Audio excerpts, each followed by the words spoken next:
Hello everyone, welcome back to my channel. सभी को मेरी तरफ से प्यार भरी राधे राधे। तो गुड मॉर्निंग जी आप सबको। मॉर्निंग का टाइम है। मेरे घर के सभी काम ख़त्म कर लिए हैं मैंने और अपनी पूजा वगैरह करके मैं फ्री हो गई हूँ। और बच्चे भाई दोनों हमारे स्कूल चले गए हैं और उसके बाद में ये स्कूल से आ गए थे तो इनको मैंने नाश्ता बना के दे दिया है। तो ये मुझे बोलने लग जाते, तू क्या फ़ोन लेके बैठ जाती है जब मैं नाश्ता करने बैठता हूँ। फ़ोन लेके लगी रहती है तू। मैं कहा चलो कोई बात नहीं। और यहाँ पे देखो भाई, मैं प्यार से छेड़ रही हूँ तो ये बोल रहे पागल हो गई है तू।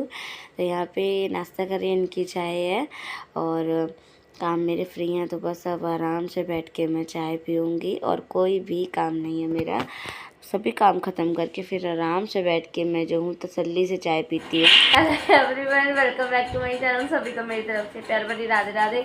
आज 23 तारीख और सैटरडे है और मेरे घर के सभी काम ख़त्म हो चुके हैं। मत हंसा बेटा। और मैं मतलब कि अपने सभी कामों से फ्री हुई नहीं थी, मतलब कि काम कर रही थी, बर्तन धुल रही थी, तब मुझे इनका फ़ोन आ गया। रिया को लिया, अभी उसके पेट में दर्द हो रहा है, बट इसकी कंडीशन देख के लग नहीं रहा अभी इसको दर्द हो रहा होगा। हल्का फुल्का दर्द हुआ होगा, इसने और कॉल करवा दिया। तो इनकी छुट्टी 12:20 पे होती है तो मैं इनको 11 बजे ही जाके ले आई थी। तो हो रहा होगा दर्द हल्का फुल्का, इतना मतलब कि ज़्यादा नहीं है। अभी बच्चे से बर्दाश्त ही ना हो या डॉक्टर के पास लेके जाना पड़े, ठीक है अभी ये। और दोनों तूफान जो है वो आ चुके हैं मेरे।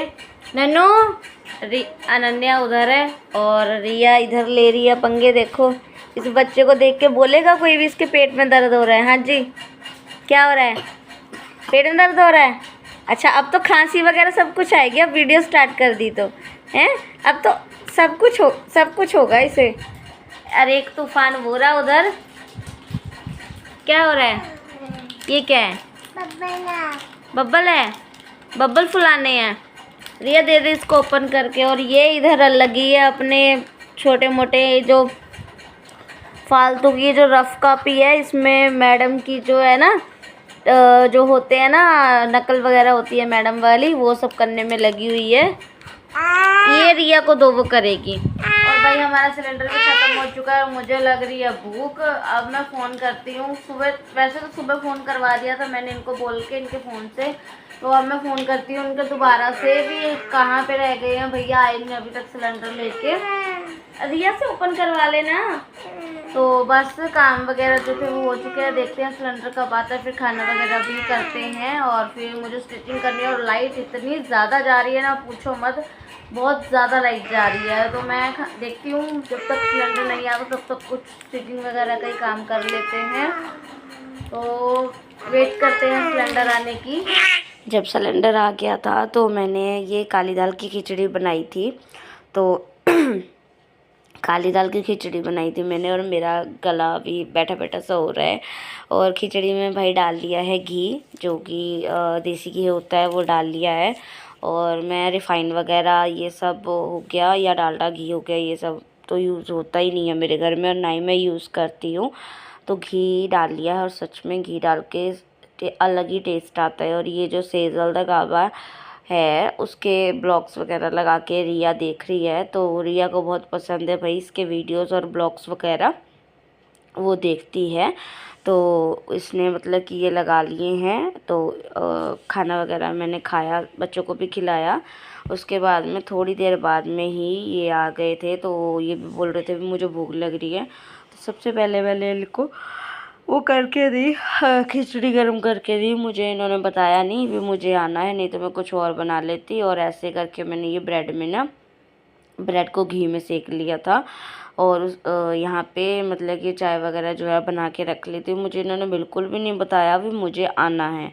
अगर ये बोलते भी मुझे आना है तो मैं कुछ सब्ज़ी वगैरह बना के रखती, आटा वगैरह लगा लेती, कुछ खाने के लिए बना लेती अलग से।